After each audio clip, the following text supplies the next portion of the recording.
Hello दोस्तों, स्वागत है आपका मेरे YouTube channel Vimlesh Chauhan motivation Guru में। दोस्तों, बहुत दिनों बाद आप लोगों से मुलाकात हो रही है।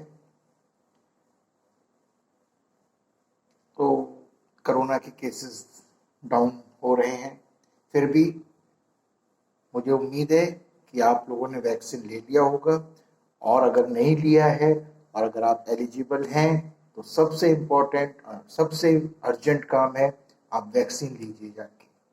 COVID vaccine is the most important thing at the moment. Please do not ignore it. किसी तरह की अफवाहों में मत आइएगा, किसी तरह की कोई उसके बारे में कोई मिसकॉन्सेप्शन अवधारणा मत रखिएगा। It is fruitful, it is beneficial. Please take it as a message, do it.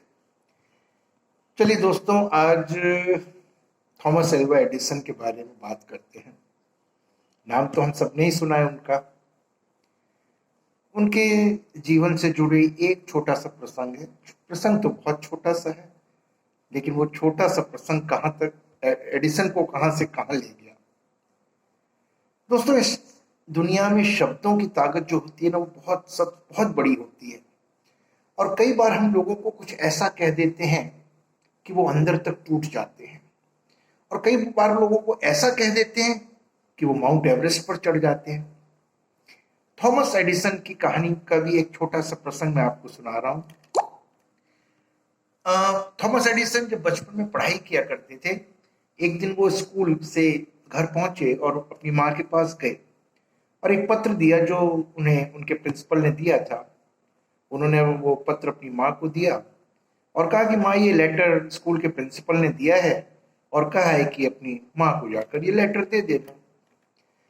उनकी माँ ने तुरंत वो लेटर एडिसन के हाथों से लिया, उसे पढ़ा, और पढ़ते पढ़ते उनकी आंखें नम हो गई, आंसू आ गए आंखों में।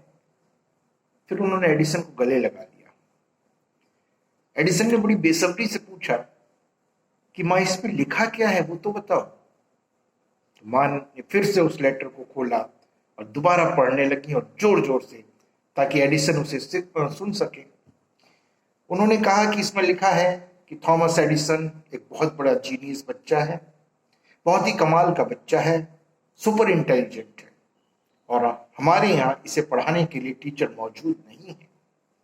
इस बच्चे को हम अपने स्कूल में नहीं पढ़ा सकते हैं, इसलिए आप अपने बच्चे को अपने घर पर ही पढ़ाइए। उस दिन के बाद से थॉमस एडिसन की माँ ने उन्हें घर पर पढ़ाया। थॉमस एडिसन ने भी मन लगाकर पढ़ाई की, पूरी लगन से पढ़ाई की, और एक वक्त के बाद हम सब जानते हैं कि थॉमस एडिसन दुनिया के महान आविष्कारक बन गए। आज उनके नाम पे 1093 पेटेंट हैं। उन्होंने बल्ब का आविष्कार किया, वोट रिकॉर्ड करने का आविष्कार किया, इलेक्ट्रिक कार की बैटरी का आविष्कार किया, मोशन पिक्चर्स का इन्वेंशन किया, और न जाने ऐसे कितने आविष्कार हैं जो उन्होंने किए, और धीरे धीरे वे बहुत बड़े इन्वेंटर बन गए।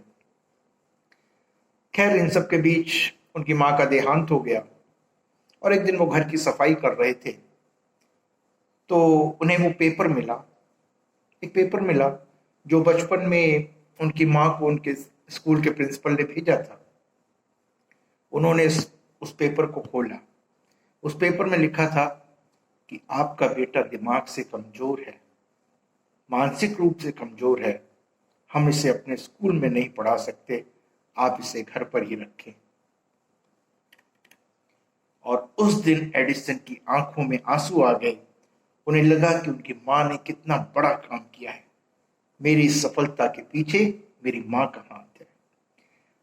दोस्तों, अगर उस समय उनकी माँ ने वो पेपर सही सही पढ़ दिया होता तो शायद थॉमस एडिसन इतने बड़े इन्वेंटर नहीं बनते, शायद इतने सारे आविष्कार दुनिया में नहीं हो पाते, शायद ये बल्ब भी नहीं बन पाता। चाहत से क्या नहीं मिल पाता है दोस्तों।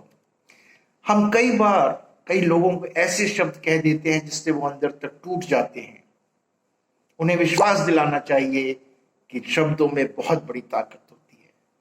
मतलब, बातें करनी चाहिए, अच्छी बातें करनी चाहिए।